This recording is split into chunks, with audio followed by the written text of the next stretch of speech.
السلام عليكم ورحمة الله وبركاته. إن الحمد لله الصلاة والسلام على سيد المرسلين وعلى آله وصحبه أجمعين. أعوذ بالله من الشيطان الرجيم. بسم الله الرحمن الرحيم. واتقوا الله الذي تساءلون به والأرحام إن الله كان عليكم رقيبا. أو كما قال رسول الله صلى الله عليه وسلم عن أبي هريرة رضي الله عنه: ومن كان يؤمن بالله واليوم الآخر فليصل رحمه ومن كان يؤمن بالله واليوم الآخر فليقل خيرا أو ليصمت. رواه புகாரி. அளவற்ற அருளாளனும் நிகரற்ற அல்லாஹுடைய உதவியை கொண்டு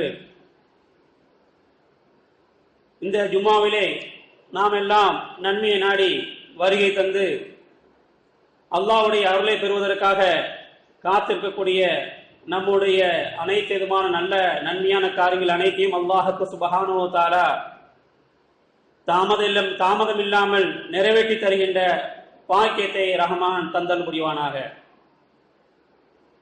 அல்லாஹ்வுடைய நல்லடியார்களே, இன்று நாம் எடுத்துக்கொண்ட தலைப்பு சொந்தங்களோடு பொறுத்தும் கொடுத்தும் வாழ்வோம் என்ற தலைப்பு எடுத்திருக்கின்றோம்.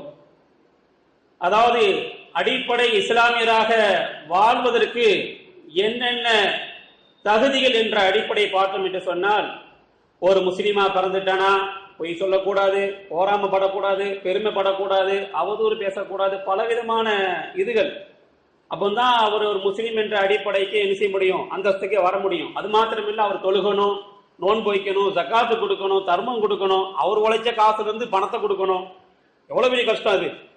நம்ம சம்பாதிக்கிறோம், நைட்டு பகலா பார்த்து என்ன செய்யறோம், ஓடோடி வெளிநாட்டுனா போய் வாழ்ந்து என்ன செய்யறோம், சம்பாதிக்கிறோம். அந்த காசுல இருந்து நம்ம என்ன செய்யணும், ஜக்காத்து கொடுக்கணும். ஜக்காத்து மட்டுமா கொடுக்கணும், தர்மமும் கொடுக்க வேண்டி இருக்குது. இப்படி பல வகையான அடிப்படை ஒரு முஸ்லீமா பிறந்தா இருக்கு. இப்போ நம்முடைய சகோதரருக்கு என்னடா சொந்தங்களுக்கு கொடுத்தாலே நமக்கு என்னன்னு தான் இருக்கு இல்லையா? என்ன காரணம்? நாம நல்ல வாழ்ந்தா அவனுக்கு பிடிக்க மாட்டிருக்கு. இவன் என்னடா அப்படின்னு நினைல. ஆனா நாம அவன்கிட்ட வாங்கியிருப்போம் சின்ன பிள்ளையா இருக்கும்போது, அதை மறந்துடுவோம். நம்ம சின்ன பிள்ளையா இருக்கும்போது நமக்கு என்ன செஞ்சிருப்பாங்க, படிக்கும் பொழுது கொடுத்து உதவி இருப்பாங்க, அதை மறந்துட்டோம். ஆனா நம்ம வளர்ந்து பெரிய நிலைக்கு வரும்போது மறந்து விட்ட நிலையில் இருக்கும் போது நம்ம என்ன செஞ்சிடறோம், அவங்கள ஒதுக்கி வாழும் பொழுது அவங்க நம்மளை பார்க்கிற பார்வை ஒரு போராமை பார்வையாக நாம நினைக்கிறோம்.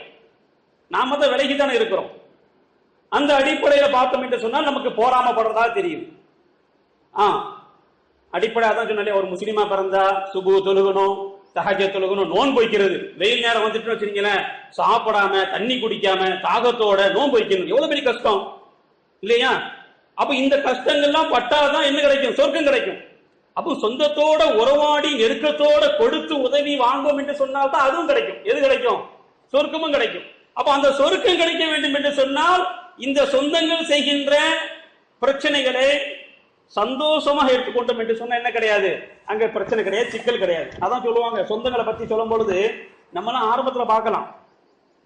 நீங்க ஆரம்பத்துல பார்த்துட்டீங்கன்னா இதை நீங்க நல்ல கவுண்ட் எடுங்களேன், கொஞ்சம் அப்படியே பின்னாடி நோக்கி போயிட்டு இருந்தீங்கன்னா என்ன ஆகும் தெரியுமா? திருமணத்துல நம்ம சொந்தங்கள்லாம் பாத்தீங்கன்னா திருமணம் முடிக்கிறதுக்கு முன்னாடியே கிட்டத்தட்ட காலையிலேயே எழுந்து போய் எழுச்சுவாங்க. அப்போ அடிக்கக்கூடிய டைப்பிங் ரைட்டு, அதாவது எப்படின்னா ரொம்ப கஷ்டப்பட்டு என்ன செய்வாங்க, எழுத்துல வைக்கக்கூடிய அந்த எழுத்துல கல்யாண பத்திரிக்கை அடித்து ஒவ்வொரு வீடுகளா சென்று எந்த உறவுமே விட்டு வைக்க மாட்டாங்க. ஒவ்வொரு வீடு உறவுகளையுமே சேர்ந்து சொந்தங்களை சேர்த்து என்ன செய்வாங்கன்னா, எங்களுடைய மகனுக்கு கல்யாணம் அப்படின்னு சொல்லிட்டு கல்யாணத்துக்கு முன்னாடி ஒரு 3 நாள் முன்னாடி எங்க வீட்டுக்கு வரணும், நீங்க பக்கத்துல இருக்கணும், நீங்க தான் நடத்தணும் சொல்லி நினைச்சுவாங்க, சொந்தங்களை கூப்பிட்டு சொல்லுவாங்க. அது மாத்திரம் இல்ல, அதெல்லாம் சொல்லிட்டு இவ்வளவு சந்தோஷமா முடிக்கக்கூடிய அந்த கல்யாணத்தை பார்த்தீங்கன்னா, ஒரு நம்ம சொந்தங்கள் திருமணத்துக்கு முன்னாடி ஒரு 5 நாள் முன்னாடி என்ன செஞ்சிருவாங்க, நம்ம வீட்டுல என்ன செய்வாங்க, காட்சியளிப்பாங்க. இருந்துகிட்டு அந்த திருமணம் முடிந்த உடனே அந்த பெண்ணிட்ட மணப்பெண்ணிட்ட, இது யார் தெரியுமா? மாமனார், இது பெரிய தந்தை, இது சின்ன தந்தை, இது பாட்டனார், இது பெரிய தாத்தா, இது சின்ன தாத்தான்னு சொல்லி கொடுத்த அந்த உறவு சொந்தங்கள், அந்த திருமணத்துல இருந்த அந்த சொந்த பந்தங்கள் இன்னைக்கு இருக்குதா? அது எப்படி தெரியுமா? சும்மா அந்த போன் மாதிரி தான் இருக்கு. கல்யாணத்துக்கு கரெக்டா பரபரப்பா 11 மணிக்கு கல்யாணம், 11:30 மணிக்கு நம்ம கல்யாணம் எப்படி தெரியுமா? ஜும்மால கரெக்டா 1:20 பார்த்தோன்னு ஓடி வரக்கூடிய டிக்கெட் மாதிரி தான் என்ன செய்யறது, அந்த கல்யாணத்தை பாக்குறது. கரெக்டா 11:30 மணியா, அஜத் வர கொத்பா ஓதுவார், அவர் அரபில ஓதுவார், என்ன ஓதுவும் தெரியாது. கரெக்டா அந்த நிக்கா நேரத்துல போகுமா, ஒரு மானாக்க செய்யறதா, கையை பிடிச்சிக்கடா, என் சொந்தத்தை விட்டுறாத அப்படின்னு சொல்லி கையை பிடிச்சிக்கிட்டு நேர போயிட்டு வந்து செஞ்சுட்டு வந்துடுறது. இதுதான் நம்ம சொந்தம். அதுக்கு பேர் ஓடி வந்துருவான். மணப்பெண் புதுசா வரக்கூடிய பெண்ணுக்கு என்ன தெரியாது, அந்த சொந்த பந்தம் தெரியாது. இப்படி ஒரு சொந்த பந்தங்கள் தான் இன்னைக்கு என்ன செஞ்சுட்டு இருக்கு, வாழ்ந்துட்டு இருக்கனாலதான் சொந்த பந்தத்தினுடைய அருமைகள் நமக்கு தெரியாம போச்சு. சொந்தத்துடைய அருமைகள் நமக்கு தெரியாம போச்சு. அது மட்டும் இல்ல, நம்ம முன்னோர்கள் எத்தனை பிள்ளை பெற்றிருப்பாங்க? 10 பிள்ளை, 12 பிள்ளை, இல்லையா 17 பிள்ளைகள், இப்படிலாம் பிறந்துச்சு. அந்த பிள்ளை பிறகுதான் அவங்களுக்கு கஷ்டமா தெரியல. ஏன் தெரியுமா? ஒரு டவுசர் போட்டா போதும், சட்டையெல்லாம் தேவை கிடையாது.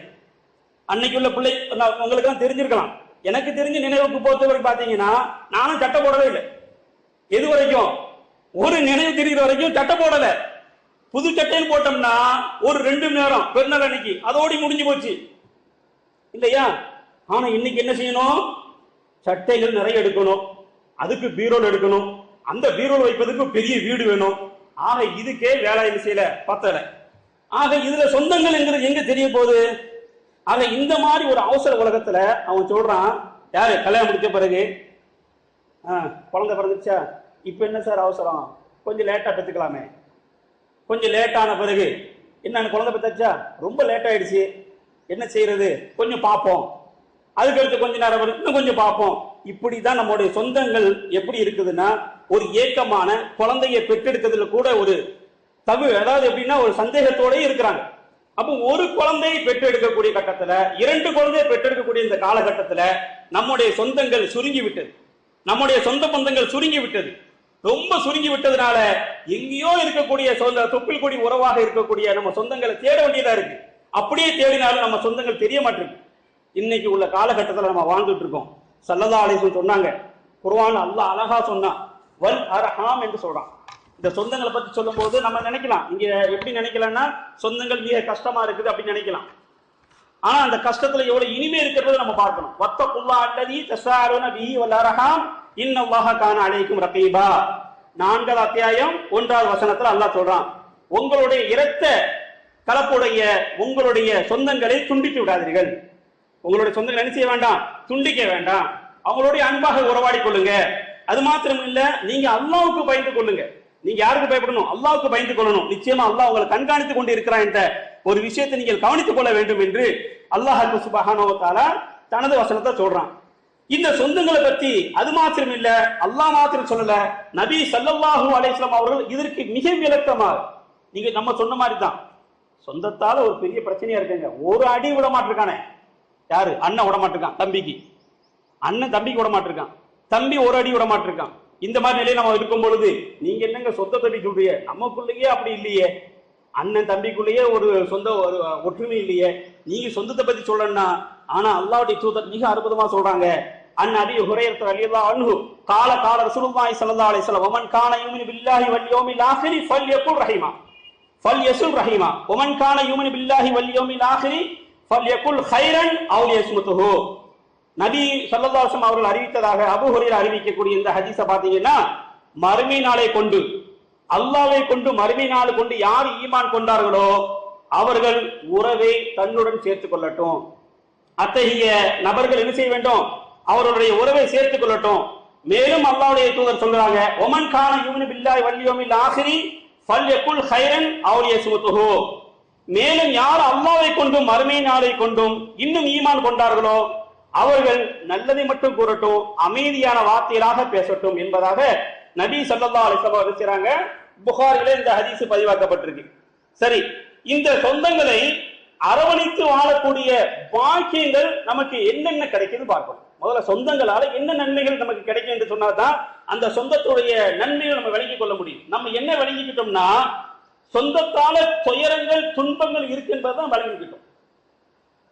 நம்ம குழந்தையா இருக்கும் பொழுது பிள்ளையாக இருக்கும் பொழுது நம்முடைய பெற்றோர்கள் உழைப்பதற்கு போயிடுவாங்க. அப்படியே வெளியே உழைக்க போயிட்டாங்கன்னா அவங்க வீட்டுக்கு வரும்போது சின்ன குழந்தையா இருக்கக்கூடிய பிள்ளை யார் வளர்ப்பாங்கன்னா அந்த பாட்டிமார்கள் வளர்ந்துட்டு இருப்பாங்க. அந்த குழந்தைய பார்த்து அவங்க தான் சாப்பாடு ஊட்டணும். அவங்க சாப்பாடு ஊட்டும் போது அந்த நிகழ்வு பாருங்களேன். இப்படி சாப்பாடு கொடுத்துட்டு கான் கூப்பிடுவாங்க. காகங்கள் ஒரு பெரும் கூட்டமா வரும்.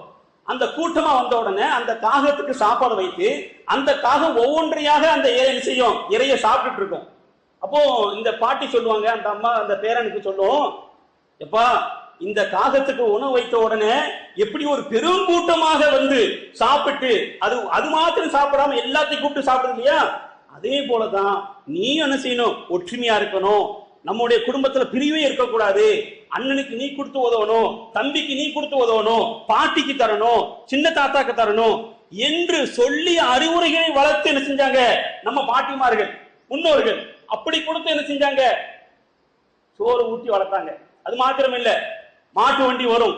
மாடு வண்டி வரும் பொழுது 2 மாடுகளோடு வரும் பொழுது பாட்டி சொல்லுவாங்க, இந்த மாடு வருதா, பெரிய நெல் மூட்டையை சுமந்து வருதா, இந்த நெல் மூட்டையை சுமந்து வரக்கூடிய இந்த மாடு 2 மாடுகளோடு வருது இல்லையா, அதுல ஒரு மாடு என்னாச்சு, உடம்பு சரியில்லாம கீழே படுத்துட்டு வச்சுக்கோ. இப்போ இந்த மாடு இந்த நெல் மூட்டையை எப்படி சுமந்து கொண்டு போவோம் அப்படின்னு கேட்டோம்னா அந்த பாப்பா சொல்லும், கொண்டு போக முடியாது, கஷ்டமா இருக்கும். 2 மாடு இருந்தா தான் என்ன செய்ய முடியும், போக முடியும் அப்படின்னு சொன்ன உடனே அந்த பாட்டி சொல்லுவாங்க, இதே கொண்டு தான்பா நாம என்ன செய்யணும், ஒருவருக்கு ஒருவராக உதவியா இருக்கணும், ஒற்றுமையாக இருக்கணும் என்ற அடிப்படையை சின்ன பிள்ளையில சொல்லி வளர்த்த நம்முடைய பாட்டிமார்கள் இன்னைக்கு இல்லை.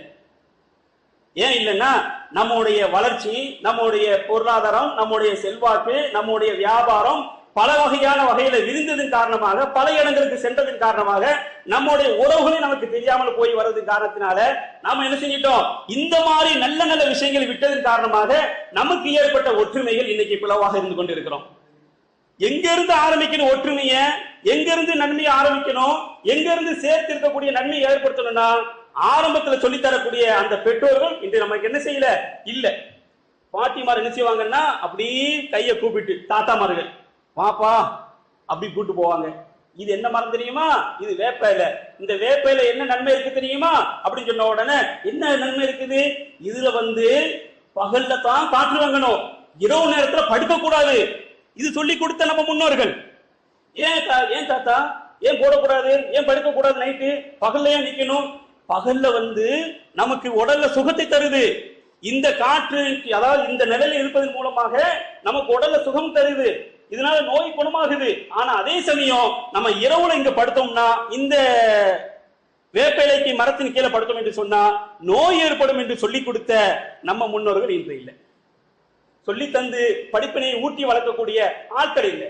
ஆனா இன்னைக்கு இருக்கிறாங்க. எப்படி இருக்கிறாங்க தெரியுமா, பரபரப்பா இருக்கிறாங்க. அவங்க வீட்டுல வளர்க்கக்கூடிய நாயை காலையில வாக்கிங் கூட்டு போறாங்க. கரெக்டா என்ன செய்யறாங்க, எங்க கூட்டு போறீங்க, அது 1க்கு 2க்கு நாய். நம்ம உறவுக்கெல்லாம் முக்கியத்துவம் இல்ல, பிள்ளைக்கு முக்கியத்துவம் கிடையாது. சாயங்காலம் கரெக்டா பாத்தீங்கன்னா அதே போல நாயை கூட்டு போவாரு. எங்க கூட்டு போறீங்க, அதான் அதுக்குதான் அப்படின்னு. அதே நாய் எங்க இருக்குது தெரியுமா, பெட்ரூம்ல இருக்கு, பெட்ல படுத்து இருக்குது. ஆனா பையன் நடு ரோட்ல படுப்பதற்கு இடம் இல்லாம ரோட்ல படுத்து கிடக்குறான். நாய் கொடுத்து வச்சதா போச்சு பத்திலாம்.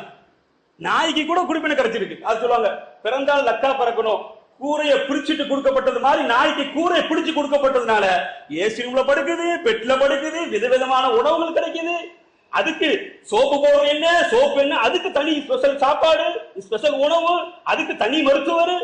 எப்பா கொடுத்து வச்ச மகாராசிங்க இது நாய்களை, மகாராசினா இந்த அளவுக்கு கொடுக்கப்பட்ட அந்த நாய்க்கு கொடுக்கப்படுகின்ற அந்த தன்மை நம்முடைய பிள்ளைகளுக்கு கொடுக்கப்படாத காரணத்தினால இன்று சொல்றான், என்னுடைய உறவினர்கள் நான் வளர்ந்து வந்து விட்டேன் என்று சொன்னா போராமையில பாக்குறான்.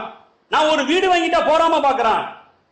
நான் கொஞ்சம் ஒரு பெரிய படிப்பு படிச்சுட்டேன், பெரிய மாடி எழுப்பிட்டேன், மாடி எழுப்பினதுக்காக போராம பார்த்துட்டு இருக்கான். நான் வேற வண்டி எடுத்துட்டேன், என்ன பார்த்தாலே ஒரு மாரியால பாக்குறான். நான் எவ்வளவு கஷ்டப்பட்டு சம்பாதிக்க தெரியுமா? ஏன் இந்த உறவுகளை பற்றி சொல்லி தராத வளர்த்ததின் காரணமாக, இந்த உறவு சொந்தங்களை பற்றி சொல்லி தராமல் வளர்த்ததின் காரணமாகத்தான் இன்று நமக்கு வந்து விட்டது. பெரிய பாக்கியங்க, சொந்தங்களை கொண்டு எவ்வளவு பெருங்குண்ட பாக்கியம் தெரியுமா? நபி ஸல்லல்லாஹு அலைஹி சொல்றாங்க, இந்த உலகத்திலே மிக பெருங்குண்ட பாக்கியம் உறவுகளை நீங்கள் சொந்தத்தோட அனுசரித்து உறவு, அதாவது அவங்களுக்கு கொடுத்து உதவுகின்ற பொழுது. மூன்று பெரும் பாக்கியம் ரப்பு ரஹ்மான் நமக்கு தரானா. சொந்தங்களை அனுசரித்து வாழ்வதன் காரணமா என்ன கிடைக்குதா? மூன்று பெரிய பாக்கியங்கள். என்ன பாக்கியம்?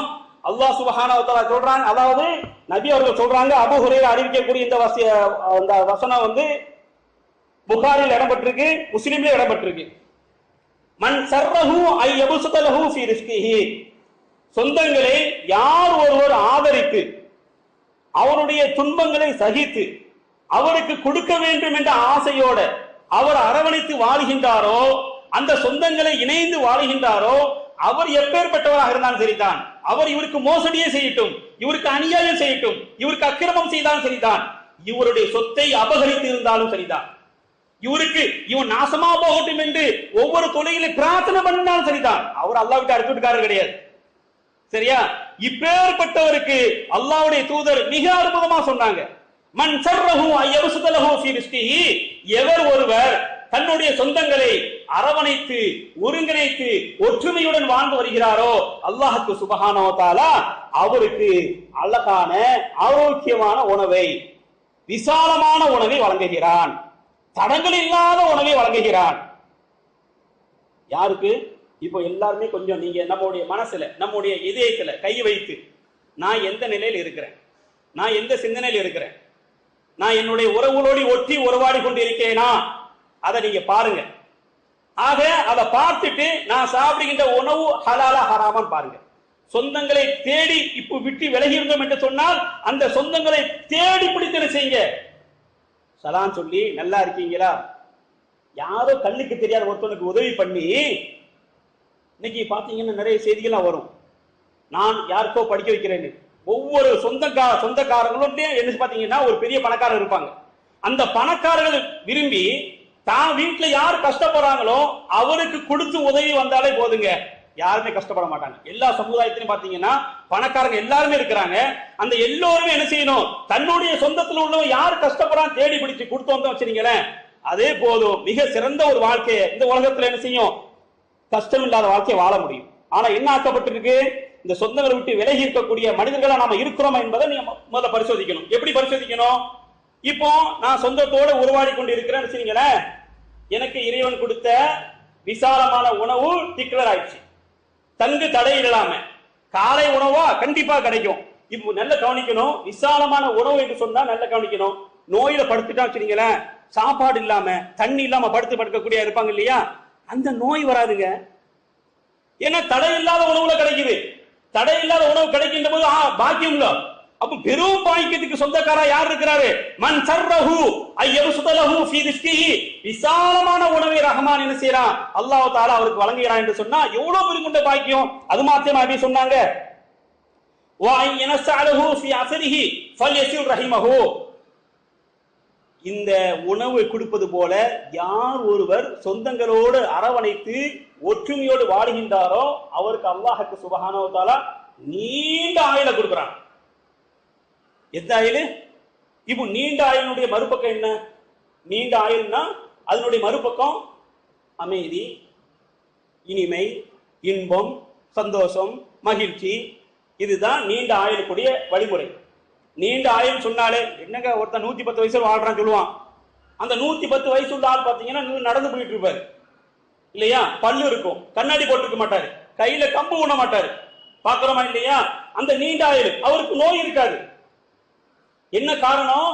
நீண்ட ஆயுள் கொடுக்கப்பட்டவர் சொந்தங்களை விட்டு விலகி விடாமல் அரவணைத்து போனதனுடைய காரணமாக. ஆக இந்த நபருக்கு நீண்ட ஆயுள் கொடுக்கும் பொழுது அவருக்கு என்ன வராது? நோயும் வராது. இப்ப ஆரோக்கியம் எங்க கிடைக்குது? நீண்ட ஆயுள் கிடைக்கிறது காரணமாக விசாலமான உணவு கிடைக்குது. மூன்றாவது ஒரு பெரிய பாக்கியம் ரஹ்மான் நமக்கு தரக்கூடியது, நீங்க எல்லாருமே விரும்பக்கூடியது. இன்னைக்குள்ள காலகட்டத்தில் எல்லாரும் என்ன செய்றாங்க தெரியுமா? இதுதான் நமக்கு வேணும்னு நினைக்கக்கூடிய கட்டத்தில் நம்ம இருந்துகிட்டு இருக்கோம். மூன்றாவது மிகப்பெரிய பாக்கியம் ரஹ்மான் நம்ம என்ன செய்யறான், நமக்கு வழங்குறான். அல்லாஹ்வுடைய தூதர் சொல்றாங்க, சொந்தங்களை நம்ம நினைக்க முடியாது, சொந்தங்களால பிரச்சனை நிறைவேற நினைக்கிறோம் இல்லையா, அந்த சொந்தங்களால சொர்க்கமே நமக்கு கிடைக்குது, அந்த சொந்தங்களால நீண்ட ஆயுள் கிடைக்குது. அந்த சொந்தத்தை நான் ஒற்றுமையோடு வளர்த்தனால, அந்த ஒற்றுமையோடு இருந்ததுனால என்ன கிடைக்குது? உறவு மட்டும், அதாவது உணவும் கிடைக்குது, நீண்ட ஆயுள் கிடைக்குது. மூன்றாவது ஒரு பெரிய பாக்கியம் என்ன கிடைக்குது தெரியுமா? கெட்ட மரணத்தை விட்டு அல்லாஹ் பாதுகாக்கிறான். என்னது கெட்ட மரணம் இருக்கு இல்லையா, விபத்து போன்ற, கேன்சர் போன்ற பல விதமான இன்னல்களோட போராடி சாவு வராதா என்று ஏக்கத்தோடு இருக்கக்கூடிய, மருத்துவமனையில ஏங்கி கொண்டிருக்கக்கூடிய அத்தகைய ஒரு தீய மரணம் யாருக்கு தொடாது? உறவுகளை, சொந்தங்களை விட்டு யார் பிரியாமல் ஒற்றுமையாக இருக்கின்றார்களோ அந்த மனிதருக்கு தீய மரணம், கெட்ட மரணம் வராது என்பதாக ஸல்லல்லாஹு அலைஹி வஸல்லம் அவர்கள் சொன்ன இந்த ஹதீஸ் புகாரில செய்யப்பட்டிருக்கு, இடம்பெற்றிருக்கு. இப்ப 3 பெருபாக்கியம் இல்லையா? முதல்ல என்னது? விசாலமான உணவு, நீண்ட ஆயுள். 3வது என்னது? கெட்ட மரணம். இதெல்லாம் எதுக்காக? எதனால? சொந்தங்களை அரவணைத்து போறதுனால. இப்போ நாம எல்லாம் சொந்தங்களை விட்டு விலகி இருப்போம் இல்லையா? அவங்க நமக்கு இது இடைஞ்சல் பண்ணாலும் சரிதான். நமக்கு அல்லாஹ்வுடைய தூதர் சொல்லி கொடுத்தது, நமக்கு அல்லாஹ் சொல்லி கொடுத்தது. இந்த பாக்கியம் நமக்கு வரணும். பெரும் பாக்கியம், நபி சொன்ன பாக்கியம் பெரும் பாக்கியம். இன்னைக்கு சொல்றான், என்னங்க பண வசதி இருந்து என்ன செய்ய, நான் சாப்பிட முடியலங்கிறான், எனக்கு எல்லா விதமான நோய் உள்ள இருக்குங்கிறான். அதுல இருந்து நம்ம விலகி இருக்க வேண்டும் என்றால் நம்முடைய சொந்தங்களை, அதாவது சொந்தங்களோடு, சைக்காலஜி என்ன சொல்லுதுன்னா, நீங்க சொந்தங்களோடு சேர்ந்துறீங்களே உங்களுக்கு ஒரு வயது கூட கிடைக்குது, ஒரு இனிமை கிடைக்குது, ஒரு அமைதி கிடைக்குது, ஒரு சந்தோஷம். அவங்கள பார்த்த உடனே ஒரு மகிழ்ச்சி கிடைக்குது. யாருக்கு? சொந்தங்களை பார்த்தாலே. ஏன் தாத்தா வந்துட்டு இருப்பா, பாட்டி வந்துட்டு இருப்பா. பிள்ளைக்கு தெரியுமா? அவன் கேட்கிறான், அப்பா கல்யாணம் முடிஞ்சிருச்சு, குழந்தை பிறக்குது, போட்டோ பார்த்து இதுதான் அம்மான்னு தெரிஞ்சுக்கிறது. ஏன்னா தாய் இருக்கிறதுனால அந்த போட்டோவை காமிச்சு போன்ல இதுதான்பா உன்னுடைய தகப்பனாருன்னு சொல்ல வேண்டிய நிலையில இருக்கும். சொந்தத்தை எங்க சொல்றது? தகப்பனாரே போன்ல செய்ய வேண்டியிருக்கு, அறிமுகப்படுத்த நிலையில் நம்ம இருந்துகிட்டு இருக்கோம். இப்பேற்பட்ட நிலையில இருந்து நாம விலகி இருந்தோம் என்று சொன்னால், சொந்தத்தை விட்டு விலகி இருந்தோம் என்று சொன்னால் மிக 3 பெரும்பாக்கியம் நம்ம இழக்கிறோம். அது மாத்திரம் இல்ல, அல்லாஹ் உடனே தரானா. சொந்தத்தை விட்டு யார் விலகி இருக்கிறாங்களோ அவங்களுக்கு இந்த உலகத்துல சில விஷயங்கள் உடனே கொடுக்கப்படுது. நீங்க பார்க்கலாம், அம்மனை பாரு அப்படி நம்ம கேட்டுட்டு இருப்போம் இல்லையா? அது நமக்கு என்ன செஞ்சிடும், நேருமா. சில விஷயங்கள் நாம செய்யக்கூடிய செயல்பாடின் காரணமாக உடனடியாக என்ன செய்யப்படும், இந்த உலகத்தில் கிடைக்கப்படும். அது எதனால தெரியுமா? சொந்தங்களை விட்டு நீங்க விலகி இருக்கும் பொழுது. ஆக சொந்தங்களை இன்ஷா அல்லாஹ் உருவாடி கொள்வோம். அது மாத்திரம் இல்ல, அல்லாஹ் சொல்றான், கால தஅல்லமு மின் அன்சாபிக்கும் மா துஸிலூன பிஹி அர்ஹாமக்கும். மற்றொரு அறிவிப்புல என்ன செய்றாங்கன்னா, உங்களுடைய உறவுகளை இணைத்துக் கொள்ளுங்க, உங்களுடைய உறவுகளை இணைத்துக் கொள்ளுங்க, உங்களுடைய வம்சங்களை பற்றி அறிந்து கொள்ளுங்க. உங்களுடைய வம்சம் என்ன, யார் என்பதை அறிந்து கொள்ளுங்க. இன்னைக்கு யாருக்காவது யாரை பத்தியா தெரியுமா? உன்னுடைய தகப்பனார் பேர் என்ன சொல்லுவாங்க, தகப்பனாருடைய தகப்பனார் பேர் என்ன கேட்கணும், சொல்லிடுவாங்க. அதுக்குள்ள தகப்பனார் பேர் என்ன யோசிக்க தான் செய்யணும். உங்க அம்மாவுடைய பேரு, அம்மாவுடைய பேரு, அதுக்கு அம்மாவுடைய பேரு தெரியாது. இருக்கிறோமா? நம்முடைய லிஸ்ட் எடுத்து பாருங்களேன், தெரியல. சொந்தங்களை அல்லாஹ்வுடைய தூதர் சொன்னாங்க, தெரிந்து கொள்ளுங்கள் என்று சொல்றாங்க. உன்னுடைய மூதாதையர்கள் எப்படி இருந்தாங்கன்னு வாழ்ந்தாங்கன்னு பாருங்க, அவங்களுடைய வாழ்க்கை வரலாறு என்னன்னு தெரிந்து கொள்ளுங்க. நபியுடைய வாழ்க்கை வரலாறு மாத்திரம் அல்ல, உங்களுடைய சொந்தங்களை நீங்க தெரியாம என்ன செய்யுது? அது மட்டும் இல்ல,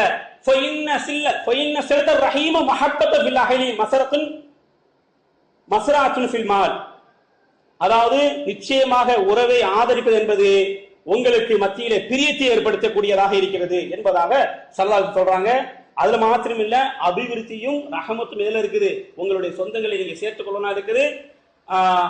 மேல் சொல்றாங்க, முனஸ்ஸாஅத்துன் ஃபில் ஆசார், வயதை விசாலமாக்கக்கூடியதாக இருக்குது என நபி ஸல்லல்லாஹு அலைஹி வஸல்லம் செஞ்சாங்க, சொல்லி இருக்கிறாங்க. அது மாத்திரம் இல்ல, அல்லாஹ் சுப்ஹானஹு வ தஆலா தப்ரான்ல வரக்கூடிய இந்த ஹதீஸ், இந்த உலகத்தில் 2 கொடுக்கிறான், இந்த உலகத்துல 2 தரான். யார? சொந்தங்களோட நம்ம சேர்ந்து இருக்கின்ற பொழுது 2 வகையான நன்மைகள் இந்த உலகத்தில் இல்ல, 3 வகை கிடைச்சிச்சு இல்லையா? மறுமையில் என்ன செய்யப்படுதுன்னா அல்லாஹ் வாக்கு தரான். இது தரது யாரு? இந்த சொந்தங்களோடு உறவாடக்கூடியவங்களுக்கு என்ன கொடுக்கறதுன்னா அல்லாஹ் என்ன செய்யறான்னா, மறுமையில இறந்து விட்ட பிறகு அந்த இறந்து விட்ட அந்த சகோதரருடைய பாவங்களை மன்னிக்கிறான், கேள்வி கணக்கை லேசாக்கிறான். யாரோடைய சேர்ந்திருந்ததுக்கு? சொந்தங்களோடு சேர்ந்திருந்தவங்களுக்கு என்ன செய்யறான்? கேள்வியே இல்லாம ஆக்கிறான், ரொம்ப லேசாக்கிறான். அது மாத்திரமில்ல, அல்லாஹ் இன்னொரு வாக்குறுதி கொடுக்கிறான், அவர்களுக்கு நாம் சோனத்தை கொடுக்கிறோம் என்பதாக. யாருக்கு? சொந்தத்தோடு இணைந்து வாழ்ந்து இருக்கக்கூடிய அந்த சகோதரருக்கு அல்லாஹ் சுப்ஹானஹு வ தஆலா என்ன செய்யறான்? பெரும் பாக்கியத்தை தரான். அது மாத்திரமா? இப்போ நீங்க உதாரணமா இருக்கிறீங்க, ஒரு சகோதரர் வராரு, அஜரத் என்கிட்ட சொத்து நிறைய இருக்கு. சரி, நம்ம பள்ளியாசல சொத்து இல்லை, அது உண்மைதான். நான் இந்த பள்ளியாசலுக்கு சொத்து தரேன், ரொம்ப சந்தோஷம். வசதியா போச்சுது, இதுதானே எதிர்பார்த்துட்டு இருக்கோம் அப்படின்னு நம்ம வாங்கிட்டு வச்சிருக்கீங்களேன், அப்படிதான் இருப்போம். நபி ஸல்லல்லாஹு அலைஹி வஸல்லம் பாருங்க, இதுல கூட டிக்ளேர் பண்றாங்க, கரெக்டா இருக்கிறாங்க. அபூ தல்ஹா ரலியல்லாஹு தஆலா அன்ஹு என்ன செய்றாங்கன்னா, மிக விருப்பமான ஒரு தோட்டத்தை எல்லா மக்களுமே பயன்பெறுகின்ற ஒரு தோட்டம், அற்புதமான ஒரு நீர் கிடைக்கக்கூடிய ஒரு தோட்டம். அந்த தோட்டத்தை தண்ணி குடிச்சாலே ஒரு சந்தோஷம், ஒரு மகிழ்ச்சி. இந்த தோட்டத்தினுடைய பைரஹா என்ற தோட்டத்தை அபூ தல்ஹா மிக விருப்பத்தோட, மிக விருப்பமான ஒரு இடமாக அவங்க என்ன செய்றாங்க, அதை விரும்பிட்டு இருக்காங்க அந்த தோட்டத்தை. இப்ப என்ன செய்யப்படுது, இந்த தோட்டத்தை இப்படி நடந்துட்டு இருக்கும்போது அல்லாஹ் வசனத்தை இறக்குறான். லன் தனாலுல் பிர்ர ஹத்தா துன்ஃபிகு என்ற துஆ என்ற வசனத்தை இறக்குறான். அதாவது நீங்கள் விரும்பியதை தர்மம் செய்கின்றது தான் மிக சிறந்ததாக இருக்கின்ற அந்த வசனம் வந்த உடனே இப்போ அபூ தல்ஹா என்ன செய்றாங்கன்னா, நாம விருப்பப்பட்ட ஒரு தோட்டம் இதா இருக்குது, பைரஹா என்ற தோட்டமா இருக்கே, இந்த தோட்டம் நம்ம விரும்பக்கூடிய ஒரு தோட்டமா இருக்குது, இந்த தோட்டம் நமக்கு விருப்பமான ஒரு தோட்டமா இருக்கிறதுனால இந்த தோட்டத்தை நம்ம என்ன செஞ்சிருவோம், அல்லாஹ்வுடைய பாதையில கொடுத்துருவோம், அல்லாஹ்வுடைய பள்ளிக்கு வக்ஃப் செஞ்சிருவோம் அப்படின்னு சொல்லி வராங்க. யார சொல்லலாம், இந்த பைரஹா என்ற இந்த தோட்டம் இருக்கு இல்லையா, இந்த தோட்டத்தை நான் என்ன செய்யறேன், உங்கள்கிட்ட ஒப்படைக்கிறேன், நீங்க என்ன செஞ்சாலும் சரிதான், இது அல்லாஹ்வுக்கு பாதையில என்ன செய்யறேன், வக்ஃப் செய்யறேன், நீங்க எதனாலும் பண்ணிக்கிடுங்க. அப்போ அல்லாஹ்வுடைய தூதர் பாருங்க, ஒரு வருமானம் வரும்பொழுது, பள்ளிக்குன்னு வரும்போது யாருமே, இங்கதான் நபி அவர்கள் அல்லாஹ்வுடைய தூதர் என்பதற்கு அடையாளம். ஒரு பெரிய தோற்றம், மக்கள் எல்லாம் பயன்பெறக்கூடிய ஒரு இடம், ஒரு செல்வாக்கு மிக்க ஒரு இடம், அந்த இடத்துல இருக்கப்படுகின்ற பொழுது அல்லாஹ்வுடைய தூதர் என்ன பண்றாங்க, அந்த அபூ தல்ஹா சொல்றாங்க, அபூ தல்ஹா, இந்த பைரஹா என்னும் தோட்டம் நீங்க பள்ளிக்கு தரீங்க, பயனுள்ள ஒரு நீரை தான் தரீங்க, சந்தோஷம், தப்பு இல்லை. ஆனா இது அல்லாஹ்வுடைய பள்ளிக்கு நீங்க வக்ஃப் செய்வதை விட, இதுக்கு நீங்க வக்ஃப் செய்வதை விட உங்களுடைய சொந்தக்காரங்க யாராவது இருக்காங்களா, அந்த சொந்தக்காரங்களுக்கு நீங்க இதை தரலாமே. அபூ தல்ஹாவுடைய இந்த பைரஹா தோட்டம் பள்ளிவாசலுக்கு வக்ஃப் செய்யறது சொல்லுகின்ற பொழுது அல்லாஹ்வுடைய தூதர் சொல்றாங்க, உங்களுடைய சொந்தக்காரங்க நீங்க என்ன செய்ய, இந்த தோட்டத்தை நீங்க கொடுத்து வாங்குறேன், நல்லா இருக்குமே அப்படின்ற உடனே யார சொல்லுதா, நீங்க என்ன சொல்லி நான் அதை கேட்டுக்கிறேன். இந்த அபூ தல்ஹா ரலியல்லாஹு தஆலா அவர்கள் பைரஹா என்கிற தோட்டத்தை தன்னுடைய சச்சா மகனுக்கு என்ன செஞ்சாங்க, பங்கிட்டு கொடுத்தாங்களாம். அப்போ உறவினர்கள், சொந்தங்களை நபி அவர் என்ன செஞ்சிருக்கிறாங்க, மிக கண்ணியத்தோட வழி பண்ணிருக்காங்க. அது மாத்திரம் இல்ல, அதாவது ஹம்சா ரலியல்லாஹு தஆலாவுடைய மக இறந்து, அதாவது ஹம்சா இறந்து போயிட்டார், இறைவழியில கொல்லப்படுறாங்க. இறைவழியில கொல்லப்பட்ட பிறகு ஹம்சா அவங்களுடைய மகனை யார் வளர்க்கிறது யாரு என்று பார்க்கும் பொழுது ஒரு சர்ச்சை ஏற்படுது. அப்போ சர்ச்சை ஏற்படும் போது என்ன செய்றாங்க, அலி சொல்றாங்க, யார சொல்லுதா, இந்த ஹம்சாவுடைய மகளை நான் வளர்க்கிறேன், ஹம்சாவுடைய மகளை நான் வளர்க்கும் போது இன்னொரு ஆள் ஜெயித் ரலியல்லாஹு தஆலா சொல்றாங்க, நான் தான் வளர்ப்பேன். போட்டி, பிள்ளைக்கு ஆதரவு இல்லைங்கும் பொழுது, ஒரு நடுநிலையில் இருக்கும் பொழுது, ஒரு பாதுகாப்பு இல்லைங்கின்ற பொழுது எல்லாரும் சேர்ந்து நினைச்சாங்க, அலி சொல்றாரு நான் தான் வளர்ப்பேங்கிறாரு, ஜெயித் சொல்றாரு நான் தான் வளர்ப்பேங்கிறாரு, இப்போ கூட ஒரு ஆள் வராரு, ஜாபீர் ரலியல்லாஹு தஆலா நான் தான் வளர்ப்பேங்கிறாரு. 3 பேர் போட்டி போடுறாங்க ஒரு பிள்ளை வளர்ப்பதுக்கு. இந்த இடத்துல ஹம்சா ரலியல்லாஹு தஆலாவுடைய மகளை யார் வளர்ப்பது சிறந்தது என்பதை நபி அவர்கள் அழகான முறையில் பார்க்கிறாங்க. பார்த்து சொல்றாங்க, ஜாபீருடைய மனைவி அந்த குழந்தைக்கு சிறிய தாயாருடைய உறவு முறையாகிறது, அதனால் இது யார் வளர்க்க வேண்டும் தெரியுமா, ஜாபீர் தான் வளர்க்க வேண்டும் என்று ஜாபீரிடம் என்ன செய்யறாங்க, ஸல்லல்லாஹு அலைஹி வஸல்லம் கொடுக்கறாங்க. ஏன் என்று சொன்னால் நபி அவர்கள் சொந்தங்களோட தான் என்ன செய்யணும், அந்த பிள்ளைகளோ எதுவா இருந்தாலும் சொந்தம் இல்லை என்று சொன்னால் தான் அடுத்தவங்களை பார்க்கிறது. அப்போ முதல்ல முக்கியத்துவம் யாருக்கு கொடுக்கறாங்க, நபி அவர்கள் சொந்தங்களுக்கு கொடுக்கறாங்க. இன்ஷா அல்லாஹ் அந்த சொந்தங்களை இன்ஷா அல்லாஹ் இனிமேல் இன்றைக்கு தெரிந்துகிட்ட நிறைய விஷயங்கள் இருக்கு, அரை மணி நேரத்துல நிறைய சொல்லிட முடியாது. இதுல இதன் விஷயமாக ஏகப்பட்ட நல்ல ஹதீஸ்கள் இருந்தாலும் இன்றிலிருந்து இன்ஷா அல்லாஹ் நம்ம இணங்கி வாழலாமா, ஒருவர்கள்ட்ட பேசாம இருந்தா பேசி அவங்களோட அன்போடி உறவாடி அவங்களுடைய, அதாவது இன்றிலிருந்து ஒற்றுமையோட வாழக்கூடிய ஒரு பெரும் பாக்கியத்துக்கு ஒரு சொந்தக்காராக இன்ஷா அல்லாஹ் நம்ம என்ன செய்யணும், ஒரு முடிவு எடுத்துக்கொண்டு அதன் பிரகாரம் வாழ்கின்ற பாக்கியத்தை ரஹ்மான் எனக்கு உங்களுக்கு தந்தல் புரிவானாக. வாஹே தாவானா அனில் அல்ஹம்துலில்லாஹி ரப்பில் ஆலமீன். அஸ்ஸலாம்.